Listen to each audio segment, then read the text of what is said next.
Banyak orang tidak percaya bahwa kegiatan bisnis bisa dijalankan bersamaan dengan kegiatan sosial. Keduanya dianggap tidak akan bisa jalan bersama-sama. Tetapi dua tamu kita kali ini membuktikan bahwa kegiatan bisnis bisa dijalankan seiring secara harmonis dengan kegiatan sosial. Lebih menarik lagi karena kegiatan usaha sosial mereka dijalankan karena masa lalu mereka yang kelam, masa lalu yang tidak bahagia, masa lalu yang pahit. Mereka ingin agar anak-anak muda generasi Indonesia tidak mengalami seperti apa yang mereka alami dulu. Lalu pertanyaannya, apa persisnya yang mereka alami? Sebelum saya mengundang tamu kita yang pertama, mari kita ikuti liputan berikut ini.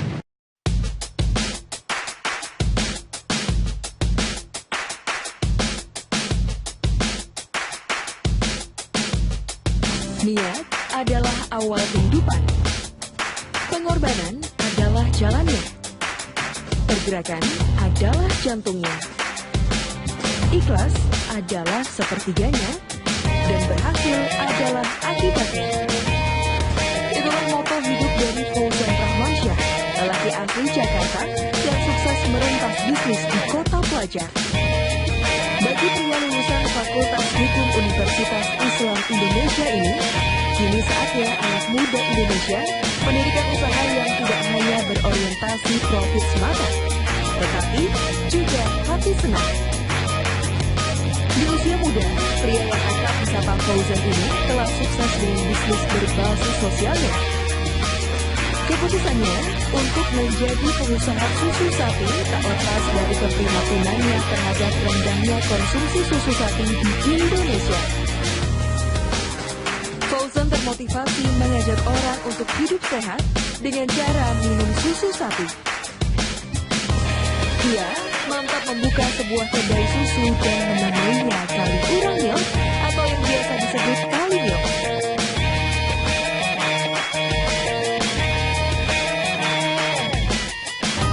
Semata-mata berbisnis, akibat erupsi Gunung Merapi tahun 2010 lalu, membuat ayah 3 anak ini pun tergerak untuk turut memajukan nasib petani sapi perah di Yogyakarta.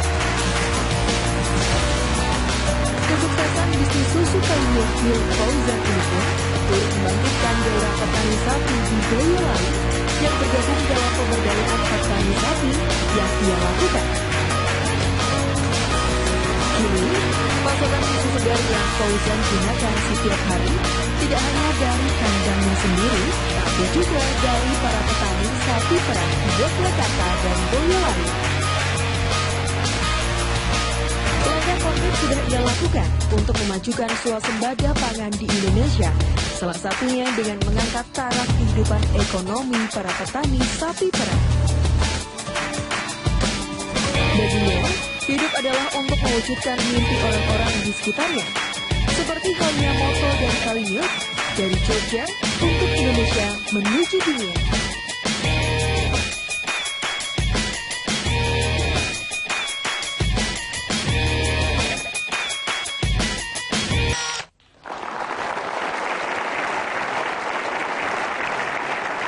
Ya, itu tadi cerita tentang tamu kita yang pertama.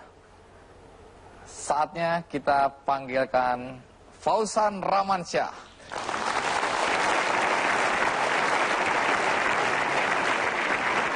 Fauzan, terima kasih. Baik, silakan duduk. Jadi datang dari Yogyakarta. Yogyakarta. Fauzan, Yes. katanya bisnis Anda ini berangkat dari pengalaman hidup yang tidak menyenangkan. Ya, betul. Pengalaman hidup yang cenderung sebenarnya bisa membawa Anda ke arah kriminal. Ya, betul. Kelas 2 SMP Anda dikeluarkan dari sekolah. Betul, Bang Andi. Belum selesai karena waktu di SMA dikeluarkan lagi dari sekolah. Betul, Bang Andi. Nakal ya Anda ini. Jadi kehidupan seperti apa sebenarnya dulu yang Anda jalani sehingga Anda dikeluarkan berkali-kali dari sekolah? Sebenarnya kan kita kebentuk dari lingkungan. Dulu kita pikir namanya masih muda, Yang kita pikir kebahagiaan itu mungkin perkelahian. Atau yang kita pikir kebahagiaan itu mungkin narkoba gitu. Tetapi sebenarnya itu kan cuma sebentar aja bahagianya. Habis itu kebanyakan gak enaknya. Dan itu mempertaruhkan masa depan, Bang Ani, sebenarnya. Bagaimana sikap orang tua waktu itu? Orang tua saya itu, saya punya dua orang tua yang sangat luar biasa. Almarhum ayah saya itu selalu berpesan pada saya, sebenarnya kamu harus punya cita-cita yang besar.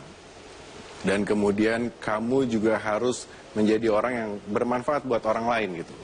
Cuma waktu SMP atau SMA, kita pikirkan manfaat tuh sama teman-teman.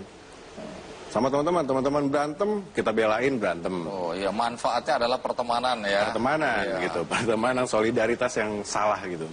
Nah, tapi orang tua saya itu cukup sabar, ayah saya itu cukup sabar ketika saya sedikit keluar jalur gitu. Dia selalu berpesan bahwa, "Nak, saya yakin bahwa kamu itu punya masa depan yang sangat cerah." Oh, dalam kondisi itu dalam orang tua kondisi yakin seperti ya? itu.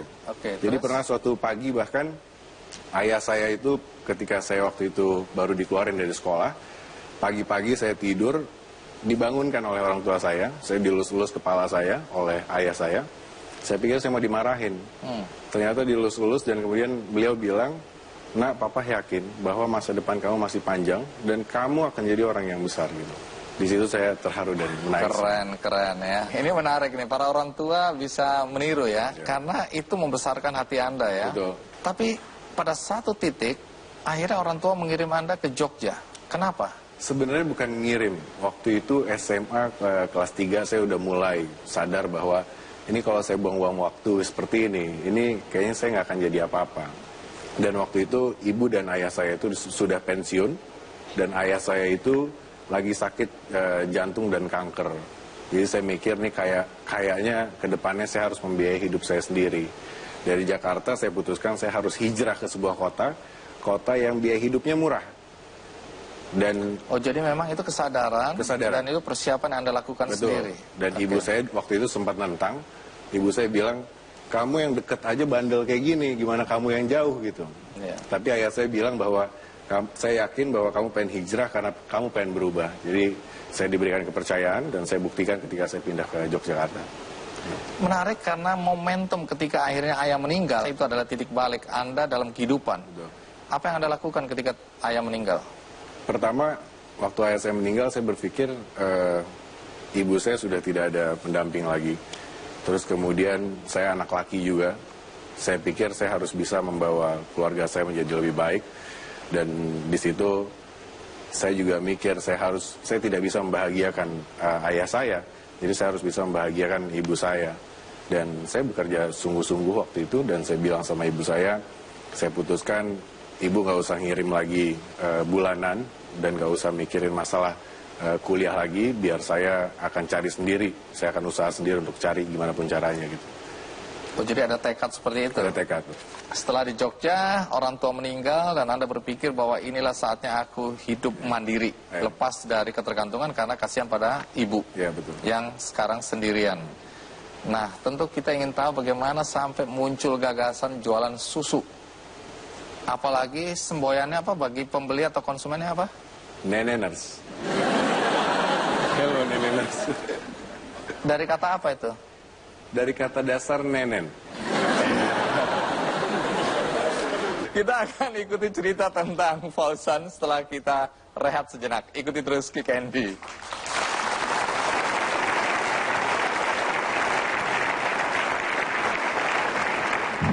Ini sudah berapa gerai Anda punya? Sekarang kita 3 gerai besar yang kita punya. Ada rencana untuk buka gerai-gerai lain? Tahun di depan kota-kota Januari lain? kita akan buka di Kuala Lumpur. Kuala Lumpur? Ya. Oh, langsung lompat.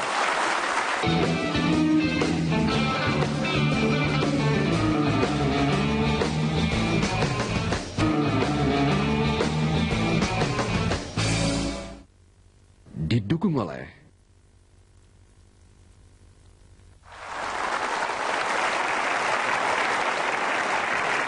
Fauzan, ketika ayah meninggal, Anda bilang kepada ibu, udah nggak usah kirim uang lagi, saya mau mandiri, saya akan cari uang sendiri. Pada saat itu Anda kuliah ya? Kuliah saya. Lalu untuk mencari uang sendiri apa yang Anda lakukan? Banyak hal. Jadi saya waktu itu melakukan, saya sempat jadi supir rentalan truk. Jadi saya bawa-bawa truk ketika ada galian Jadi supir pasir. truk? Ya, supir truk. Umur berapa waktu itu? Waktu itu saya umur 19 tahun. Nah, terus kemudian saya jualan jilbab juga ke Laki-laki? jualan jilbab. Karena waktu itu ibu saya juga buat jilbab dikit-dikit. Saya pikir sekalian bantu ibu dan kemudian saya bisa buat hasil saya sendiri. Saya Jual datengin jilbab di mana? toko-toko yang ada di Jogja. Jadi toko-toko busana muslim saya datengin, saya tawarin jilbab buatan ibu saya sendiri. Terus kemudian saya juga jualan sepatu, jualan apapun yang bisa saya jual gitu. Tapi fokus waktu itu jilbab sama sepatu. Saya jual. Hasilnya cukup untuk buat makan juga. Terus kemudian saya juga jualan kemeja-kemeja organisasi. Waktu itu saya juga tergabung di Forum Silaturahmi Mahasiswa. Saya buat baju-baju kemeja itu dengan nama mereka. Dan itu hasilnya juga cukup lumayan. Saya bisa buat bayar, buat makan, buat bayar kos. Ini semester berapa ini udah mulai berpikir seperti ini? Saya dari semester 4 sudah mulai seperti itu. Nggak mengganggu kuliah nih? Mau nggak mau mengganggu, makanya kuliah saya 11 tahun. 11 tahun? Selamat. Terima kasih. Hebat nih ya. Orang lain 5 tahun aja udah nggak betah ya. 11 ya. Tapi akhirnya lulus? Lulus, tahun lalu baru lulus. Tahun lalu? Jadi Anda sarjana apa sekarang? Sarjana hukum. Baik, jadi waktu Anda mengembangkan bisnis susu tadi, Sebelum sarjana? oke, Sebelum. setelah sarjana nggak berubah pikiran? Jadi lawyer misalnya atau buka firma hukum? Tidak, Anda melanjutkan kegiatan bisnis ini? tetap melanjutkan ini. Nah, urusan susu sekarang. Konsumennya tadi apa namanya? Neneners. Dari kata apa tadi? Nenen. Jorok banget ya. Biasanya jorok itu Bang Andi, itu tergantung orang yang Otaknya ya? otaknya. Kalau ibu-ibu di sini mungkin yang udah punya anak, ketika anaknya bilang, "Mah mau nenen," gitu, nggak marah. Nggak marah. Kalau jorok pasti ibunya marah sama anaknya gitu. Urusan bisnis susu, dari mana idenya awalnya?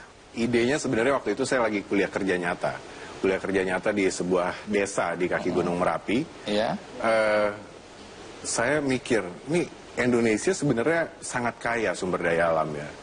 Orang pada bikin program untuk kuliah kerja nyata itu, saya coba research gitu. Dan kemudian saya berpikir, ini kalau misalnya orang-orang Indonesia ini mengolah sumber daya alamnya secara benar, itu kayaknya Indonesia akan jadi negara yang sangat kaya gitu. Terus kita lakukan research.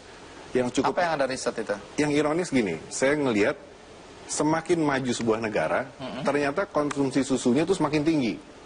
Semakin maju sebuah negara, konsumsi susunya semakin tinggi. Gitu. Indonesia di ASEAN itu cukup rendah, mungkin terendah gitu, 11,09 liter per kapita per tahun. Di situ saya mikir, kalau kita pengen berpartisipasi buat memajukan bangsa dan negara, ya saya bisa lewat kampanye minum susu ini dengan saya buat produknya, dengan membuat animo anak muda, generasi muda, dan orang-orang masyarakat untuk gemar minum susu. Itu yang terpikirkan? Itu yang saya pikirin.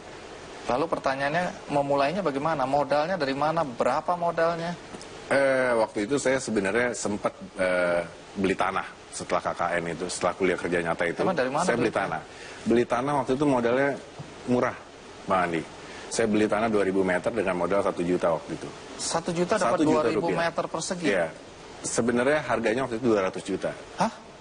Harganya 200 juta, tapi saya cuma beli 1 juta waktu itu. Bagaimana bisa? Caranya gini, waktu itu ada orang jual, terus kemudian saya punya duit 1 juta rupiah, saya DP. Saya DP sama dia, saya bilang kasih waktu saya 3 bulan buat melunasin. Oke, terus? Setelah itu dia oke. Kemudian saya ngajuin pinjaman ke bank. Saya ngajuin pinjaman ke bank, ternyata harga tanahnya jauh lebih tinggi dari harga dealnya, dan saya bisa naruh sapi juga dan bangun kandang di situ. Gitu. Dan pada saat 3 bulan itu kita proses bank, sebenarnya ada deg-degan juga. Jadi pinjaman dari bank ini ya? Iya, Anda beli aja. sapi? Waktu itu saya bilang sama istri saya, seneng saya pulang. Udah menikah? Sudah menikah. Umur berapa? Saya menikah usia 21 tahun. Hebat! Hebat ya. Padahal dulu belum ada pekerjaan. Belum. Istri dikasih makan apa ya? Itu keyakinan saya. Sebenarnya kan bukan kita yang ngasih makan. Yang di atas yang ngasih makan. Ya. Tugas kita kerja sebaik mungkin aja gitu. Anda kemudian membeli sebidang tanah dengan modal 1 juta, pinjaman dari bank. Ternyata pinjaman itu melebihi ya? Melebihi. Harga tanah yang harus dibayar. Ya. Oke, terus kemudian Anda beli sapi. Betul. Beli berapa sapi waktu itu? Waktu itu kita coba sebenarnya 2 sapi dulu. Oke. Kita coba 2 sapi. Sapi apa ini ya? Namanya FH, dia sapi yang hitam putih itu, Friesen Holstein. Namanya siapa? FH. Oh, tak kira Eva. Terus kemudian kita pelihara 2 sapi, kita belajar di situ. Terus Anda belajar dari mana ini bisnis susu ini ya? belajar dari petani-petani sekitar. Awalnya belajar dari mereka cara bagaimana merawat sapi, memerah sapi segala macam. Terus kemudian saudara-saudara tuh banyak yang pensiun atau yang ini pengen ikut gitu. Teman-teman, ikut dong nitip beli sapi, nitip kita bagi hasil gitu. Banyak kemudian dari situ kita banyak sapi, kita sampai ada 40 sapi. Sampai 40? Sampai 40 sapi. Nah, bisnis susu Anda kelihatannya berjalan lancar itu ya. Tapi tiba-tiba ada malapetaka. Apa yang terjadi? Erupsi Merapi tahun 2010 waktu itu. 2010. 2010. Akibatnya apa? Akibatnya sapi-sapi kita mati, terus kemudian ada yang hidup. Tapi yang hidup itu tidak menghasilkan susu karena sakit. Stres itu ya? Stres. Sedangkan sumber penghasilan kita, uang kita itu dari susunya. Kita mikir, ini kalau kita jual ke koperasi atau kita jual ke pabrik susu, ini nggak akan bisa nutupin. Cara gimana untuk naikin nilai harga susu tersebut, kita harus jual langsung ke konsumen. Disitulah akhirnya kita bikin sebuah store penjualan susu yang ada di dalam-dalam.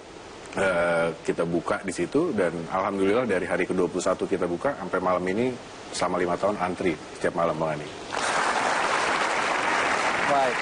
Bermodal sapi yang masih tersisa itu ya, yang susunya masih bisa diambil. Tadinya itu dipasarkan ke pabrik-pabrik begitu ya? Ke koperasi dan pabrik. Koperasi dan pabrik. Tapi kemudian terpikirkan bagaimana kalau kemudian langsung aja ke konsumen. Iya, betul. Nah, idenya ini, saya nggak nyangka bahwa susu itu bisa diminum di sebuah tempat atau gerai yang mirip kafe gitu ya. Kenapa orang-orang datang ke situ? Apa yang hebat dari susu Anda ini? Kita sebenarnya susu modern pertama di Indonesia. Susu modern itu apa pengertiannya? Susu kita itu ada 43 rasa. Dan susu kita itu juga pengolahannya berbeda dengan yang lain. Pengolahan kita dengan Kalimix system. Rasa apa aja sih? Ada rasa durian, ada rasa karamel, ada rasa coklat, rasa stroberi, itu standar. Wah, keren ini ya. Kali Milk, itu brandnya ya. Ini sudah berapa gerai Anda punya? Sekarang kita 3 gerai besar yang kita punya. Ada rencana untuk buka gerai-gerai lain? Tahun di depan kota-kota Januari lain? kita akan buka di Kuala Lumpur. Kuala Lumpur? Ya. Oh, langsung lompat.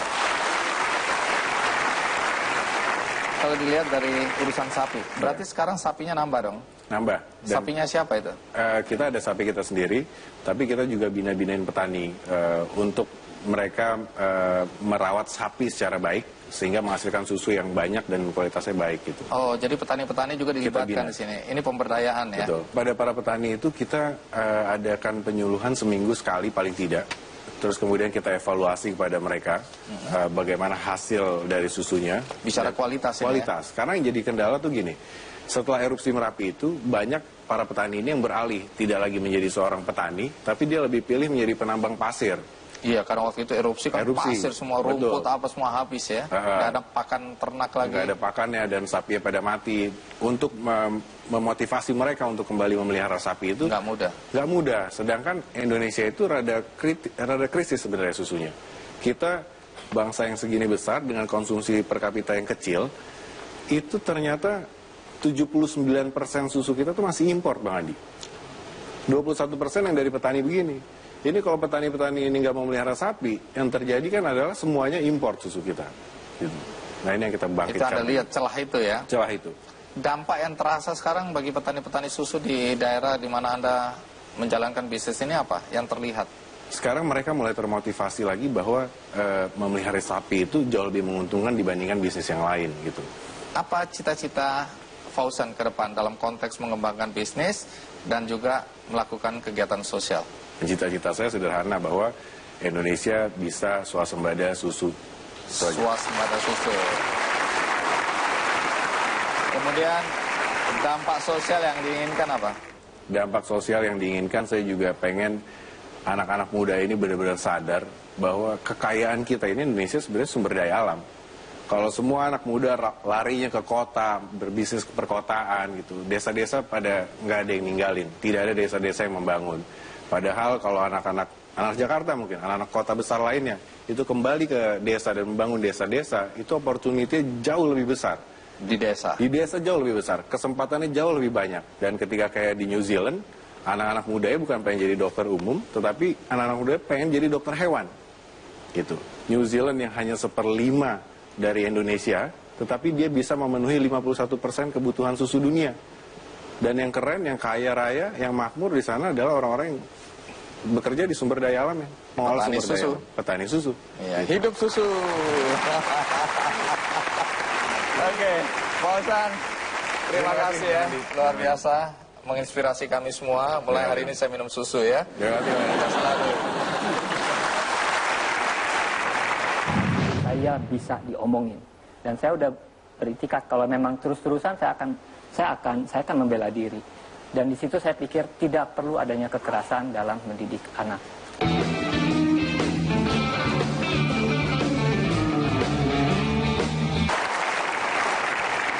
Tamu kita berikutnya seorang anak muda yang juga menjalankan bisnis kreatif. Tapi semua ini gara-gara masa lalunya yang kelam, masa lalunya yang pahit. Dia lahir dari keluarga broken home, pernah ke Jerman hanya untuk memukul ayahnya. Apa yang terjadi pada anak muda ini? Dan bagaimana kemudian dia berbalik sekarang menolong anak-anak agar tidak mengalami apa yang pernah dialami ketika masa kecil. Mari kita sambut Fairly Mavik Musadi.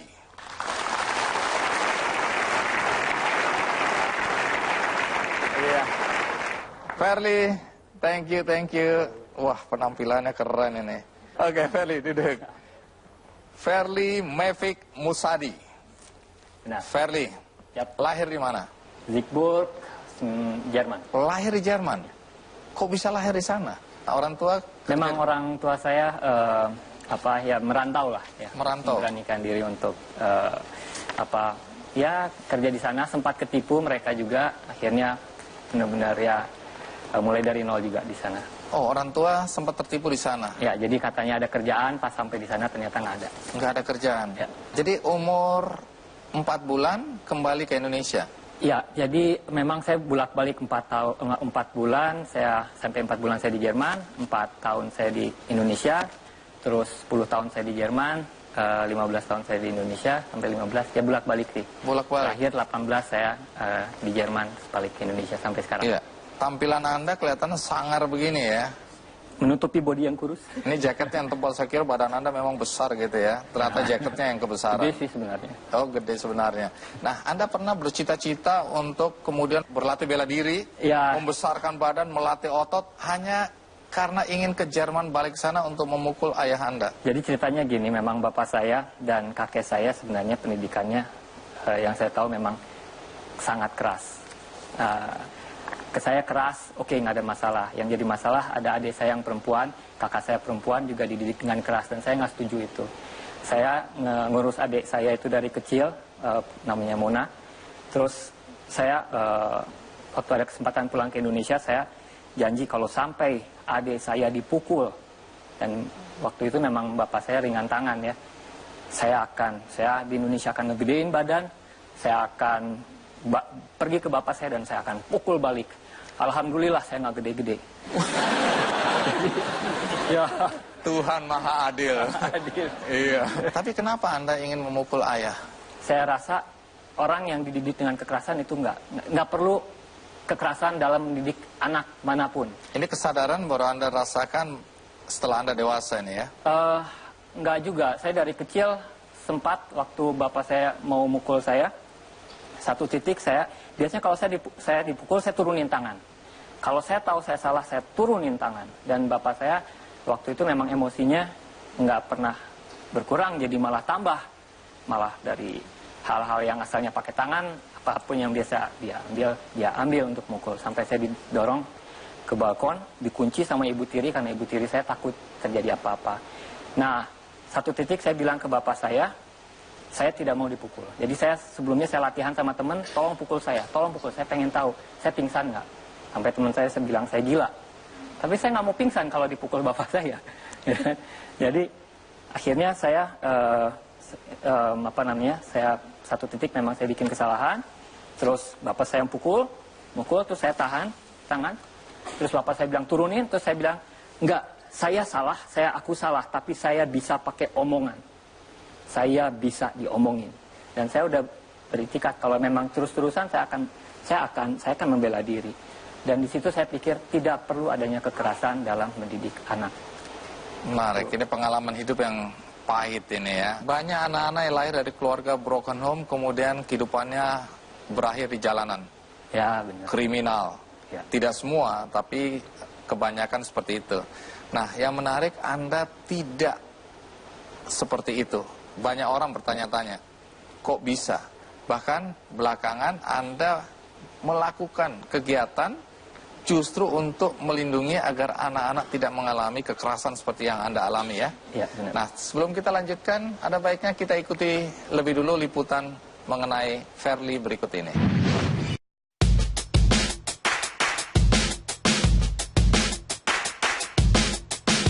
Bisnis berbasis sosial mungkin terdengar asing di telinga kita. Tapi, seorang pria asal Bandung, Jawa Barat, Khairil Muluk Musadi atau akrab disapa Pei melakukannya. Pengalaman yang tidak menyenangkan di masa kecil menginspirasi Pei mendirikan yayasan yang fokus terhadap anak-anak yang diberi nama Yayasan Adika pada tahun 2000. Ini didirikan untuk menjembatani komunikasi antara anak dan orang tua. Fasilitas bermain yang bisa digunakan setelah belajar bagi anak-anak yang mengikuti aturan untuk menjaga kebersihan, mengantri, dan tidak berbicara kasar. Dan untuk memberikan fasilitas bermain adalah sebagai motivasi agar anak-anak tetap sekolah dan belajar. Fasilitas bermain yang diberikan Pei bukan permainan sembarangan. Karena Pei selalu menyesuaikan fasilitas yang diberikannya dengan permainan yang sedang marak, mulai dari skateboard hingga Xbox.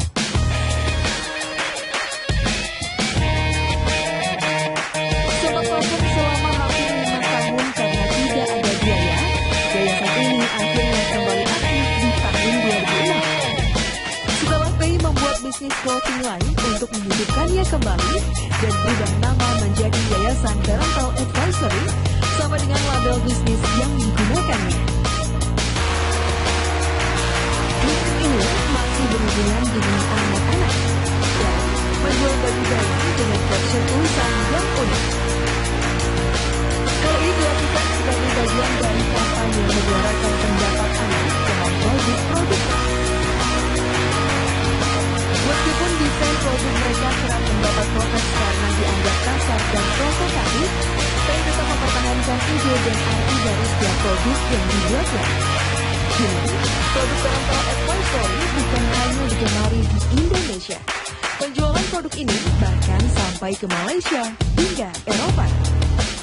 Dia itu selalu berpikir out of the box ya. Dia selalu beda dari apa yang lagi terjadi gitu. Terus bisa lebih di depan berapa langkah gitu ya. Terus dia juga pegang prinsip, idealismenya juga lumayan kuat, tapi tidak ke idealisme gitu. Jadi dia juga melihat ke sekitar apa yang bisa dijalankan gitu. Cita-cita kita untuk usaha itu bukan untuk diri kita sendiri, tapi untuk semua yang ada di bawah kita, terus yang ada di lingkungan terdekat gitu, keluarga dan masyarakat ya tentunya. Dan ada koneksinya antara bisnis kita dan apa yang kita peduli. Kecintaan pada anak-anak membuat Pei bersama sang istri kemudian menambah program Mobile Home Playground di yayasan mereka dan memberikan fasilitas bermain bagi anak-anak kalangan ekonomi bawah. Serta menggalakan Never Grow Up Campaign yang merupakan imbauan bagi orang tua untuk bermain dengan anaknya setiap hari selama minimal 15 menit.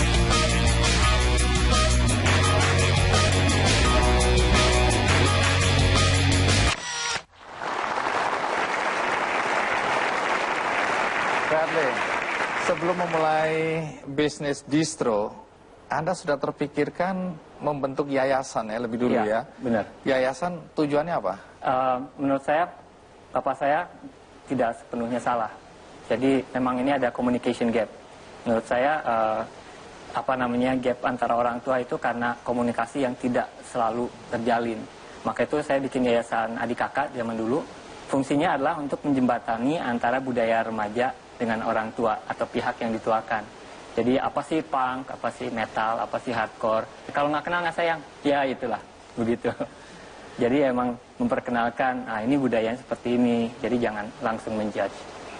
Menarik ya, ini berdasarkan pengalaman masa lalu juga ya. Iya. Jadi Anda tidak menyalahkan sepenuhnya ayah, Enggak. tapi Anda melihat bahwa ini apa sih penyebabnya, dan Iya. Anda melihat bahwa komunikasi antara anak dan orang tua yang nggak nyambung ini ya, Iya, nggak boleh nggak putus. jalan, nggak boleh putus. Dari situ Anda membentuk yayasan, Iya, supaya mengajarkan anak-anak dan orang tuanya agar Iya. komunikasi ini lebih baik, iya. sehingga tidak terjadi peristiwa pemukulan seperti yang Anda alami, Iya, benar. untuk menghindari kekerasan. Iya. Menarik. Siapa saja anggotanya dulu? Zaman dulu kita berlima. Itu awal-awal bareng, tapi yang namanya yayasan ternyata salah ya, bikin yayasan nggak punya uang. Jadi Oh, kesalahannya adalah bikin yayasan tapi nggak punya uang. Ya, jadi jadi ibaratnya operasional cost-nya nggak tahu dari mana. kesana sini gini dan itu nggak nyaman buat kita dan Nggak kita berkelanjutan. juga, tahun 2000 kita berjalan 1 tahun sampai 2001. Nah terus dari situ dari adik kakak jadi suami istri. Ya. Apa maksudnya? Ya, saya menikah dengan salah satu pengurus yayasan. Ini mah pagar makan tanaman. Nah, terus akhirnya bubar yayasannya. Kita dinginin dulu. Maksudnya cita-cita saya dari dulu sampai sekarang itu memang membuat perubahan itu. Bahwa anak patut dihargai, anak patut diberi kesempatan, anak patut diberi suara. Dan apapun bisnis yang saya lakukan, saya putar di sekitar itu. Berkaitan dengan budaya remaja yang otomatis anak-anak. Tahun 2001 itu clothing masih sama sekali nggak dianggap lah. Ya distro, kita beli kilo-kiloan.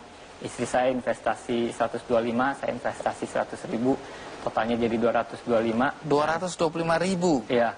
Emang bisa itu? Bisa, dan untuk kita bikin bisa dibilang sampling lah ya, setengah lusin, 2 desain tapi. Iya. Dari situ kita udah nunjukin bahwa kita jalan. Kita nggak omdo, kita nggak omong doang. Kita jalan, kita ada desainnya seperti ini. Terus kita nunjukin dan orang-orang melihat kita bergerak. Dan akhirnya mereka tertarik, gue invest dong, gabung dong, dan lain-lain. Dan dari situ investasi bertumbuh gitu, berkembang.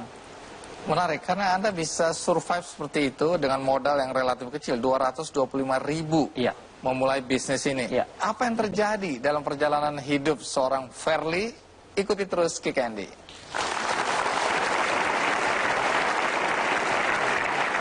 Di Yayasan Adik Kakak itu asalnya kan segmennya remaja. Kita mau nunjukin ke remaja choices of life yang mereka punya.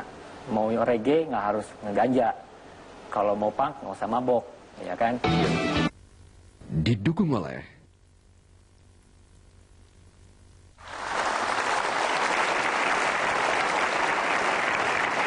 Terima kasih Anda masih bersama saya di acara Kick Andy. Kita masih bercerita tentang anak-anak muda yang berbisnis kreatif, tapi bisnisnya ini ditujukan untuk kegiatan sosial.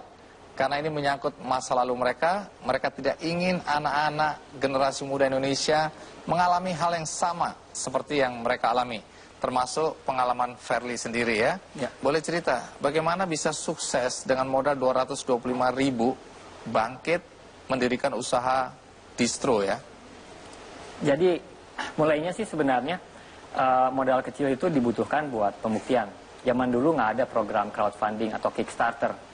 Tapi sebenarnya pola seperti itu yang kita terapin. Jadi kita bikin bisa dibilang sampel dan lain-lain, dan kita bergerak. Mengundang investasi. Akhirnya orang juga melihat. Mereka ngelihat ini pasangan kecil dua nih panting tulang banget sih gitu, prihatin gitu. Umur berapa waktu itu? 24 saya, ya baru masuk kuliah waktu itu. Nah, orang yakin untuk invest. Ya, orang lihat karena memang produknya bagus. Jadi memang kita desain teman-teman saya minta bantuan dari teman-teman juga. Orang juga ngelihat, dan bisnis itu kan t-shirt di zaman itu kualitasnya ampun gitu. T-shirt lokal yang kita sebut. Iya, Kalau nggak menarik, nggak bagus. kualitasnya ya kurang aja, Kurang. bagus, keras, detail gambarnya jelek. Dan sebelumnya kita biasa pakai baju metal yang sekarang harganya 4 kali lipat gitu. Akhirnya Nah, siapa yang bekerja di situ? waktu itu memang tukang-tukang tukang-tukang kaos yang Bandung kan banyak tukang kaos. Iya. Tapi memang secara kualitas mereka memang yang rumahan itu biasanya jauh dengan yang pabrik. Kalau pabrik nggak bisa bikin setengah lusin gitu kan. Ya, ini bisa ya dipakai Iya. retail.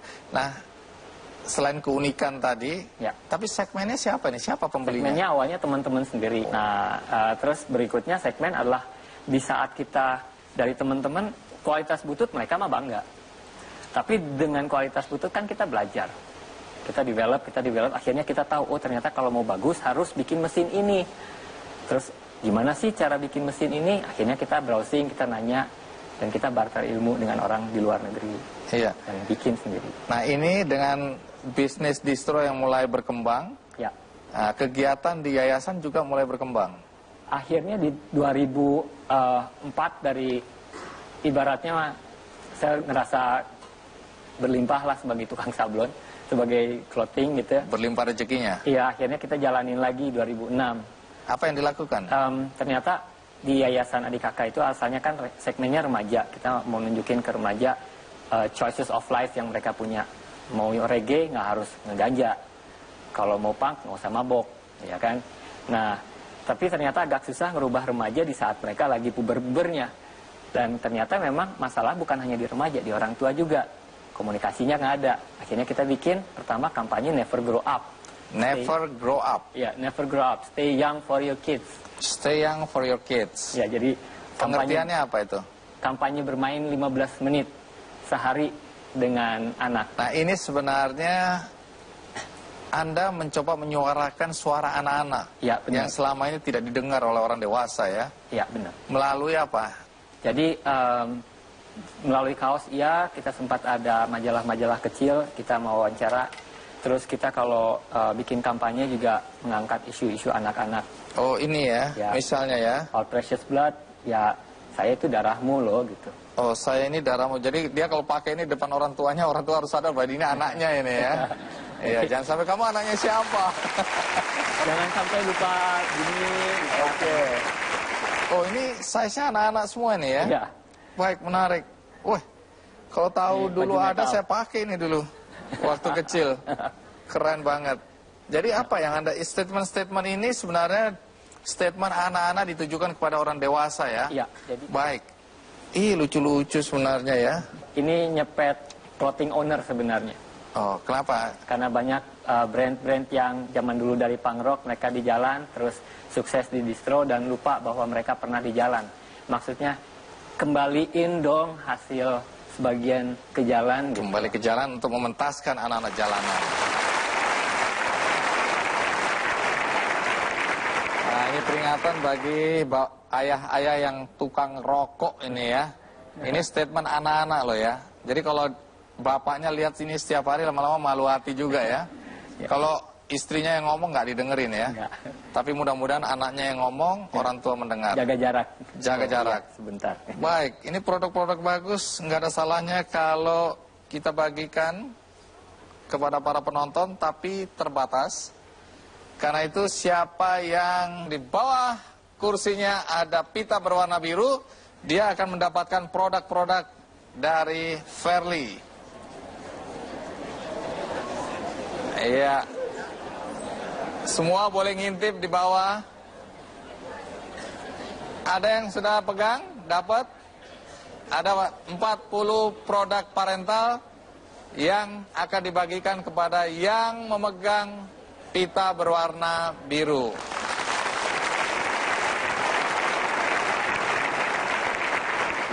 Minta maaf ya, sebagai anak muda dalam komunitas underground dengan penampilan seperti ini tadi ya. Kira-kira tantangan terberat atau terbesar yang Anda hadapi dengan penampilan seperti ini? Yakinin bahwa hati saya teh tulus gitu.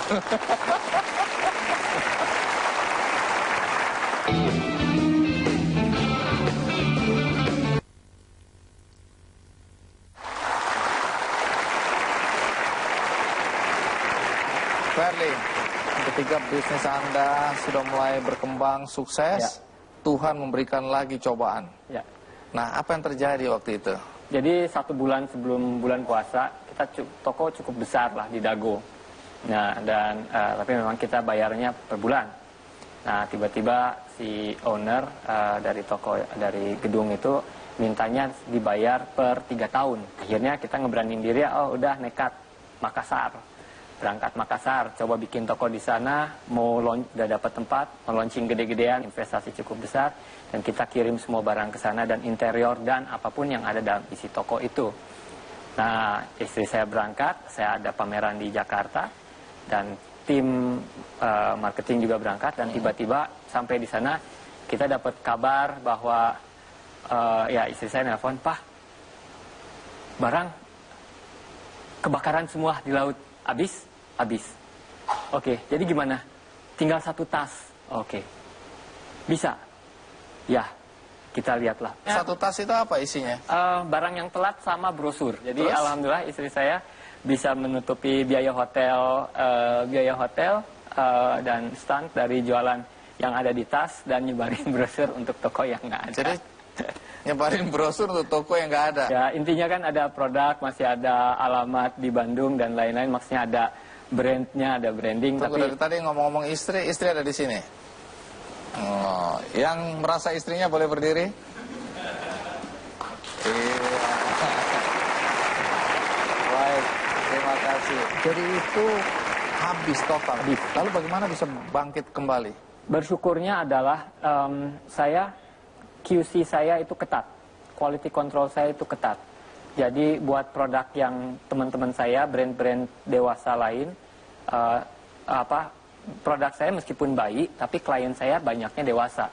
Dan setiap kali ada yang tidak lolos QC, saya simpen di gudang sampai jadi 3 ruangan cukup besar.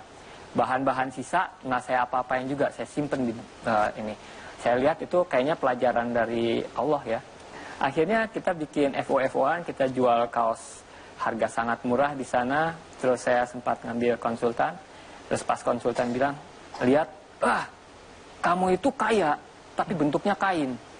Kalau kamu disuntik modal sedikit aja, kamu bisa maju lagi. Dan akhirnya dia investasi gitu. Terus juga. Iya. Dan itu membuat Anda bangkit kembali. Alhamdulillah. Ya. Singkat kata, sekarang bisnis Anda sudah berkembang bagus. Alhamdulillah. Sudah punya toko? Sekarang kita semua online. Kalau saya mau pesan barang-barang produk Anda ini tadi lewat online. Ya, bisa. Mereknya apa sekarang? Parental Advisory Baby Clothing. Oke, ya bisa dicari di internet ya. Bisa.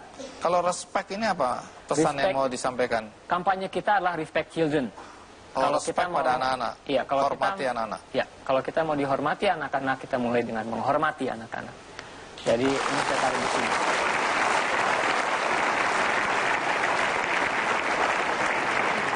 Tadi di dalam liputan ada tempat bermain anak-anak, apa itu? Itu kita juga ngelola masjid. Jadi zaman dulu yayasan saya menyediakan banyak sekali mainan, skateboard dan lain-lain. Tapi salah, ternyata kita ngasih nilai-nilai kayak skateboard, mereka jadi keren, masuk TV udah jadi keren, tapi nggak ada agamanya. Akhirnya kita bekerja sama dengan Masjid Jihadul Akbar di Barenang Siang, dan saya menjabat sebagai ketua pemberdayaan umat. Dan program saya adalah mengajak anak-anak untuk belajar, sholat dan bermain. Gitu. Nah itu tadi anak-anak yang bermain di mana? Di ruang serbaguna masjid. Oke. Nah apa peran dari perkembangan bisnis Anda, distro Anda ini terhadap kegiatan sosial? Kemarin sempat ada yang nanya tentang berapa persen saya kasih ke sosial, berapa persen saya kasih ke bisnis. Saya nggak bisa jawab, karena masalahnya semua bisnis saya berputar pada kegiatan anak-anak. Contohnya, saya punya komputer yang siang dipakai buat ngedesain sama desainer. Di saat agak sore nggak dipakai sama siapa-siapa, akhirnya bisa dipakai oleh anak-anak untuk belajar desain. Saya punya baju anak-anak yang saya pakai buat saya jualin. Tapi anak-anak didik saya juga anak-anak, mereka bisa jadi talent. Dan yang di reward ya bermain, kita biayain pendidikan. Anak-anak ini anak-anak siapa nih main-main di situ? Anak-anak daerah Jalan Barenang Siang, anak-anak Barenang Siang di mana Pasar nih? Kosambi di Bandung. Oke. Ya, jadi anak-anak di daerah pasar. Nah, minta maaf ya sebagai anak muda dalam komunitas underground dengan penampilan seperti ini tadi ya.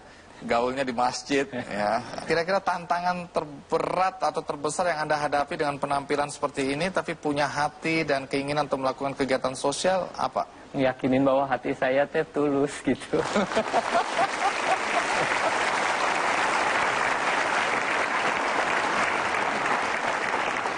Ke depan apa sih yang ingin Anda kembangkan dari bisnis Anda, dan dampak sosial apa yang Fairly inginkan? Saya percaya bahwa yang bisa ngebangun bangsa itu adalah pengusaha atau wira swasta, entrepreneur. Yang jadi saya khawatirin adalah bahwa orang bikin usaha itu tujuannya adalah uang. Maaf, uang adalah alat. Alat untuk apa? Untuk mencapai sesuatu. Apa itu sesuatu? Apa yang mau? Sesuatu itu adalah sebuah masalah. Ya, jadi kayak saya memposisikan diri untuk menyuarakan anak-anak, untuk ngebela anak-anak. Sesuatunya saya adalah itu. Ya, dan saya butuh uang untuk itu. Dan saya harap pengusaha-pengusaha di Indonesia juga semua mencari sesuatu itu. Untuk dia benar-benar bisa tambah semangat untuk mencari uang, dan juga benar-benar mencari uang yang manfaat.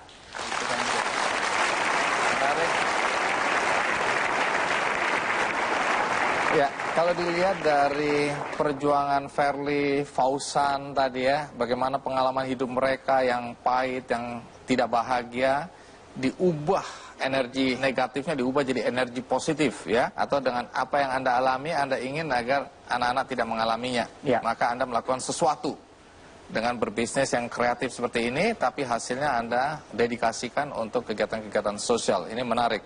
Nah, saya sendiri beberapa waktu yang lalu itu kan diminta untuk berbicara di dalam satu kompetisi yang dilakukan oleh sebuah perusahaan otomotif untuk kegiatan kompetisi social entrepreneurs, di mana di sini perusahaan itu ingin mendorong juga. Kenapa saya mau? Karena saya juga punya mimpi sama seperti Fairly, lahir anak-anak Indonesia yang punya semangat sama seperti Fairly dan Fauzan tadi, yaitu bagaimana kita berbisnis tapi bukan semata-mata untuk keuntungan diri kita sendiri, tetapi harus ada sesuatu yang kita kembalikan kepada masyarakat dalam bentuk pemberdayaan.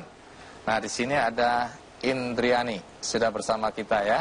Saya senang sekali bisa diajak serta ikut dalam memberikan semangat, dorongan bagi para anak muda untuk kompetisi ini ya. Kalau boleh tahu, kenapa sampai terpikirkan untuk mengadakan kompetisi sociopreneurs? Kenapa ya? Sebenarnya socialpreneurs itu cukup menarik ya buat kita karena sangat relevan dengan semangatnya Datsun sendiri. Di mana kami ingin memberikan kepada konsumen kita menjadi masa depan yang lebih baik gitu. Hari esok yang lebih baik. Dan melalui perubahan tersebut tentunya socialpreneurship sendiri menjadi sangat relevan. Karena socialpreneurship itu sejalan juga dengan budaya Indonesia, yaitu semangat gotong royong, di mana kontribusinya diberikan untuk masyarakat di sekitarnya, masyarakat di sekelilingnya.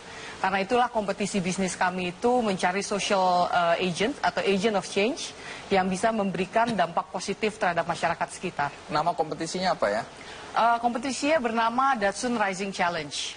Ini apa persisnya, apa yang dilakukan?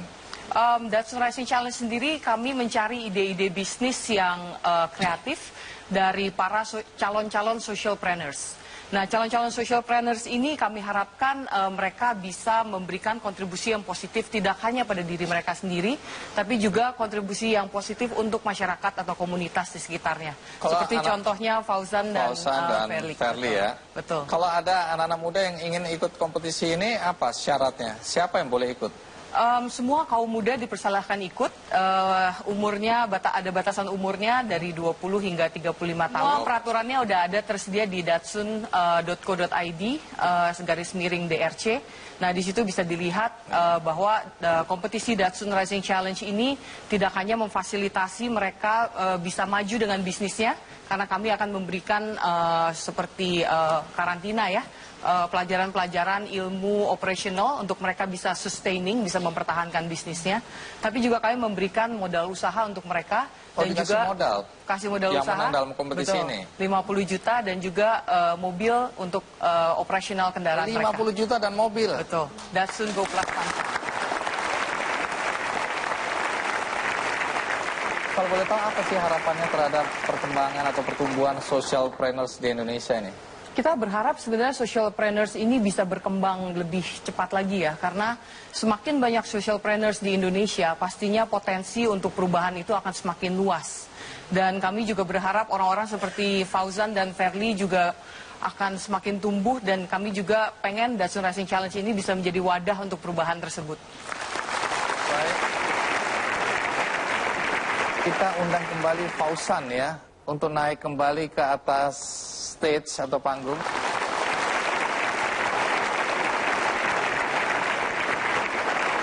Tapi apa yang kalian berdua lakukan luar biasa. Karena itu Indriani ingin memberikan dukungan pada apa yang dilakukan, tentu saja dengan impact sosial yang dihasilkan.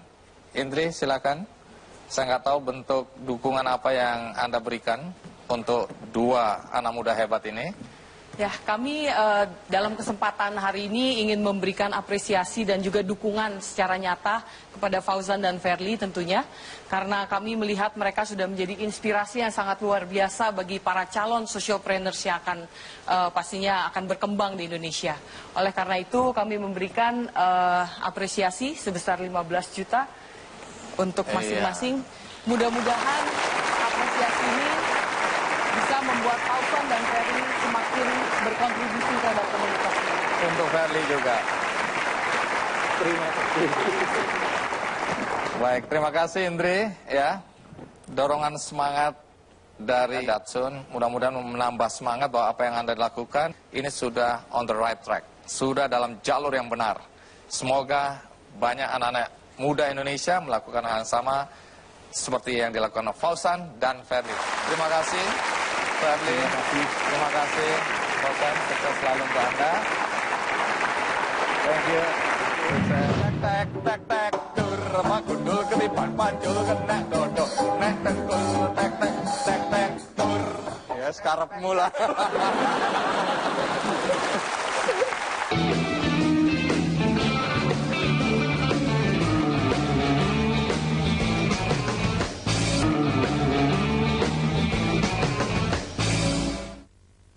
Didukung oleh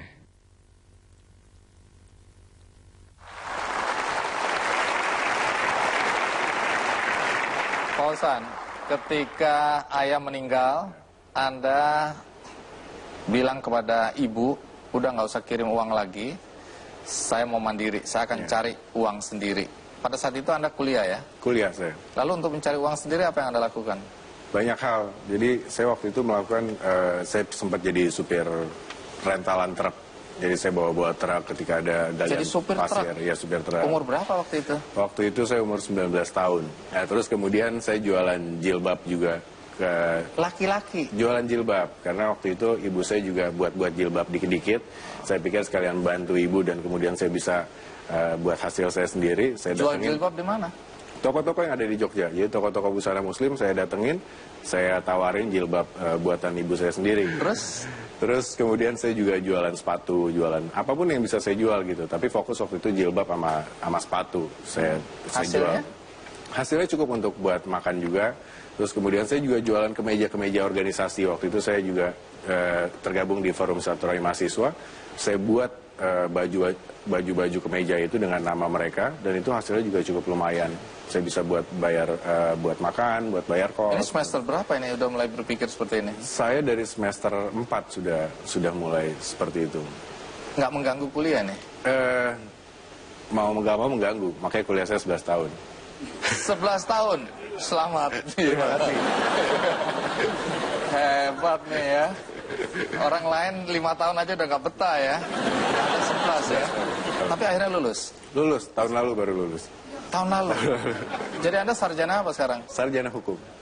Baik, jadi waktu Anda mengembangkan bisnis susu tadi, Sebelum sarjana. oke, Sebelum. setelah sarjana nggak berubah pikiran? Jadi lawyer misalnya atau buka firma hukum, Tidak, Anda melanjutkan kegiatan bisnis ini? tetap melanjutkan ini. Nah, urusan susu sekarang. Konsumennya tadi apa namanya? Neneners. Dari kata apa tadi? Nenen. Jorok banget ya. Biasanya jorok itu Bang Andi, itu tergantung orang yang Otaknya ya? otaknya. Kalau ibu-ibu di sini mungkin yang udah punya anak, ketika anaknya bilang, "Mah mau nenen," gitu, nggak marah. Nggak marah. Kalau jorok pasti ibunya marah sama anaknya gitu. Urusan bisnis susu, dari mana idenya awalnya? Idenya sebenarnya waktu itu saya lagi kuliah kerja nyata. Kuliah kerja nyata di sebuah desa di kaki Gunung Merapi. Iya. Saya mikir, nih Indonesia sebenarnya sangat kaya sumber daya alam ya. Orang pada bikin program untuk kuliah kerja nyata itu, saya coba research gitu. Dan kemudian saya berpikir, ini kalau misalnya orang-orang Indonesia ini mengolah sumber daya alamnya secara benar, itu kayaknya Indonesia akan jadi negara yang sangat kaya gitu. Terus kita lakukan research. Yang cukup, apa yang Anda riset itu? Yang ironis gini, saya ngelihat semakin maju sebuah negara, ternyata konsumsi susunya tuh semakin tinggi. Semakin maju sebuah negara, konsumsi susunya semakin tinggi. Gitu. Indonesia di ASEAN itu cukup rendah. Mungkin terendah gitu, 11,09 liter per kapita per tahun. Di situ saya mikir, kalau kita pengen berpartisipasi buat memajukan bangsa dan negara, ya saya bisa lewat kampanye minum susu ini dengan saya buat produknya, dengan membuat animo anak muda, generasi muda, dan orang-orang masyarakat untuk gemar minum susu. Itu yang terpikirkan? Itu yang saya pikirin. Lalu pertanyaannya, memulainya bagaimana? Modalnya dari mana? Berapa modalnya? Waktu itu saya sebenarnya sempat beli tanah setelah KKN itu, setelah kuliah kerja nyata itu. Dari mana saya beli tanah. Beli tanah waktu itu modalnya murah, Bang Andi. Saya beli tanah 2000 meter dengan modal 1 juta waktu itu. 1 juta dapat 2000 meter persegi? Iya. Sebenarnya harganya waktu itu 200 juta. Hah? Harganya 200 juta, tapi saya cuma beli 1 juta waktu itu modalnya. Bagaimana bisa? Caranya gini, waktu itu ada orang jual, terus kemudian saya punya duit 1 juta rupiah, saya DP. Saya DP sama dia, saya bilang kasih waktu saya 3 bulan buat melunasin. Oke, terus? Setelah itu dia oke. Kemudian saya ngajuin pinjaman ke bank. Saya ngajuin pinjaman ke bank, ternyata harga tanahnya jauh lebih tinggi dari harga dealnya, dan saya bisa naruh sapi juga dan bangun kandang di situ. Gitu. Dan pada saat 3 bulan itu kita proses bank, sebenarnya ada deg-degan juga. Jadi pinjaman dari bank ini ya? Iya, Anda beli sapi? Waktu itu saya bilang sama istri saya, senang saya pulang. Udah menikah? Sudah menikah. Umur berapa? Saya menikah usia 21 tahun. Hebat! Hebat ya. Padahal dulu belum ada pekerjaan. Belum. Istri dikasih makan apa ya? Itu keyakinan saya. Sebenarnya kan bukan kita yang ngasih makan. Yang di atas yang ngasih makan. Ya. Tugas kita kerja sebaik mungkin aja gitu. Anda kemudian membeli sebidang tanah dengan modal 1 juta, pinjaman dari bank. Ternyata pinjaman itu melebihi ya? Melebihi. Harga tanah yang harus dibayar. Ya. Oke, terus kemudian Anda beli sapi. Betul. Beli berapa sapi waktu itu? Waktu itu kita coba sebenarnya 2 sapi dulu. Oke. Kita coba 2 sapi. Sapi apa ini ya? Namanya FH, dia sapi yang hitam putih itu, Friesen Holstein. Namanya siapa? FH. Oh, tak kira Eva. Terus kemudian kita pelihara 2 sapi, kita belajar di situ. Terus Anda belajar dari mana ini bisnis susu ini ya? Belajar dari petani-petani sekitar. Awalnya belajar dari mereka cara bagaimana merawat sapi, memerah sapi segala macam. Terus kemudian saudara-saudara tuh banyak yang pensiun atau yang ini pengen ikut gitu. Teman-teman, ikut dong nitip beli sapi, nitip kita bagi hasil gitu. Banyak kemudian dari situ kita banyak sapi, kita sampai ada 40 sapi. Sampai 40. Sampai 40 sapi. Nah, bisnis susu Anda kelihatannya berjalan lancar itu ya. Tapi tiba-tiba ada malapetaka. Apa yang terjadi? Erupsi Merapi tahun 2010 waktu itu. 2010. Akibatnya apa? Akibatnya sapi-sapi kita mati, terus kemudian ada yang hidup. Tapi yang hidup itu tidak menghasilkan susu karena sakit. Stres itu ya? Stres. Sedangkan sumber penghasilan kita, uang kita itu dari susunya. Kita mikir, ini kalau kita jual ke koperasi atau kita jual ke pabrik susu, ini nggak akan bisa nutupin. Caranya gimana untuk naikin nilai harga susu tersebut, kita harus jual langsung ke konsumen. Disitulah akhirnya kita bikin sebuah store penjualan susu yang ada di dalam-dalam. Kita buka di situ dan alhamdulillah dari hari ke-21 kita buka sampai malam ini selama 5 tahun antri setiap malam Bang Andi.